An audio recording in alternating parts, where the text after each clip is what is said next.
हरिओम श्रीराम अंबज्ञ नाथ संवित।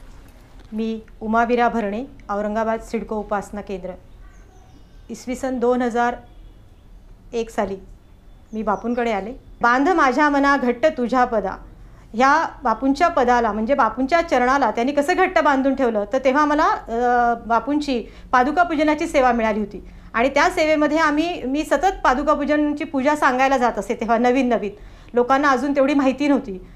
तर मग त्यावेळेला मी एक गोष्ट सांगायची की बापूंचं एक वाक्य असायचं की तुम्ही कुठेही असाल, जंगलात, साता समुद्रापलीकडे, अरण्यात, वाळवंटात, कुठेही असाल तरी मी तुमच्यासाठी धावून येईनच, हे माझं ब्रीद आहे, असं बापूंचं वाक्य आम्ही सांगायचो सगळ्यांना। पण मला असं वाटायचं की आपण हे वाक्य सांगतोय, पण आपण कधी वाळवंटात जाणार आहे?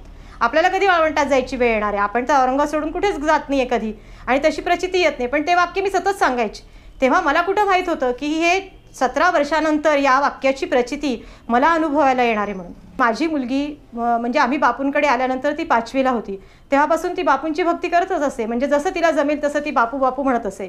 आणि मग तिला जेव्हा आता नोकरी लागली आणि ती तिच्या कंपनीच्या टूरबरोबर राजस्थानला गेली, तर तेव्हा बापूंचं म्हणजे आत्ताच 2018ची अनिरुद्ध पौर्णिमा, त्या दिवशी तिला मी तिथे किरात रुद्र पूजन करायला बोलवलं, कारण मुंबईहूनच तिचं फ्लाईट होतं आणि तिला जायचं होतं। मला खूप काळजी वाटत होती की ही एकटी कशी, म्हणजे कंपनीचे जरी लोक असले तरी हिच्या ग्रुपमध्ये ही जास्त हिच्याबरोबर तिच्या जवळचं कोणी नाही असं, म्हणजे त्यामुळे असं तिचं नातेवाईक म्हणजे आप्त कोणी नाही आहे आणि ही एकटी बापू, असं मी बापूंना सांगायची। पण तिच्या फ्लाईट जैसलमेरला गेल्यानंतर तिथून तिला तिच्या कंपनीच्या लोकांनी सांगितलं की आम्ही काही त्या वाळवंटातला सूर्योदय वगैरे बघायला येणार नाही, तुम्ही तुमचं जा। तेव्हा तिच्या 2 मैत्रिणींपैकी एकच मैत्रीण तिच्यावर तयार झाली आणि तीही बापू भक्त नव्हती। तर दोघीजणी मिळून त्या वाळवंटातून म्हणजे जैसलमेरमधून त्या ठिकाणी त्या वाळवंटामध्ये ती गेले त्या ठिकाणी। तर तिला रात्री तिथे 6 वाजता ती पोहोचली आणि 6 वाजता पोहोचल्यानंतर संध्याकाळी तिथे डान्स वगैरे असतात, त्या कठपुतलीचे वगैरे राजस्थानीचे सगळे कार्यक्रम असतात त्या ठिकाणी। तर तिथे पोहोचल्यानंतर 50 तंबू होते आणि त्या तंबूमध्ये तिथे 2 पठाण होते, म्हणजे त्या तंबूची देखरेख करणारे किंवा तिथलं सगळे मॅनेज करणारे, ते 2 व्यवस्था बघणारे 2 चांगले तगडे असे पठाण त्या ठिकाणी होते आणि बाकीचे सगळे 48 तंबू रिकामी होते। ती गेल्यानंतर तिने जेव्हा बघितलं की त्या इथे तंबूंमध्ये कुठलीच फॅमिली आलेली नाही आणि कोणीच नाही आहे सोबत, त्यावेळेला तिला आठवले, ते मी आणि आई बाबा आठवायच्या ऐवजी तिला तिचे डॅड आठवले। आपण बापूंना डॅड म्हणतो आणि माझ्याही आधी तिला बापूंची आठवण झाली। यासाठी मी बापूंची खूप खूप अंबज्ञ आहे, कारण माझ्यानंतर आपला जन्म हा एवढाच आहे, आपल्यानंतर आपल्या मुलांचं कोण रक्षण करणार ही आपल्याला नेहमी काळजी असते। आणि आम्ही आता बापूंकडे आल्यामुळे खूप बिनधास्त आहोत की तिला असा डॅड मिळाला। तिला पहिल्यांदा सगळ्यात पहिले आधी डॅडची आठवण झाली आणि ती म्हणाली की आय लव्ह यू डॅड।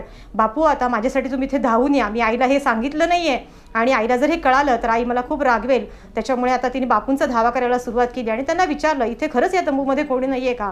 तर ते पठाण म्हणाले, बेटी यहाँ पे आज तो रश नहीं है, हमेशा रश रहती है लेकिन आज यहाँ रश नहीं है, आज तुम दोनों अकेले ही हो। आणि त्या तंबूंना दरवाजे नसतात, त्या तंबूंना असे धोतराचे असे म्हणजे पांढऱ्या पडदे असतात असे, आणि दरवाजा नाही, काही नाही। आणि ह्या 2 तरुण मुली, तिचं वय आता 26 वर्षाचं आहे, ह्या 2 तरुण मुली तिथे राहणार होत्या रात्रभर आणि तिथे कार्यक्रमही कॅन्सल झाला होता। आणि तिथून 40 किलोमीटर अंतरावरती किंवा 50 किलोमीटर अंतरावरती पाकिस्तानची सीमारेषा आहे। त्यामुळे तिला खूप भीती वाटायला लागली की इकडे असे सगळे लोक आहेत आणि रात्रभर आपण इथे एकटे राहणार, आपण सकाळचा सूर्योदय बघणार आणि वापस जाणार, पण आता काय करायचं? इथे बापूंना तर कशी हाक मारायची? बापूंना हाक मारली पण बापू येणार हे तिला माहीत होतं। मग त्यानंतर तिच्याजवळ जी उदी होती ती सगळी उदी तिने फुंकली त्या तंबूमध्ये आणि बापूंचा तिने जप सुरू केला आणि बापूने सांगितलेली शिवगंगा नामावली आणि अनिरुद्ध चालिसा म्हणायला तिने मनातल्या मनात सुरुवात केली। आणि बापू तू इथं ये, कसा कुठून तो अवचित येई, असं बापूंचं एका ह्याच्यामध्ये आपण नेहमी ऐकतो वर्णन।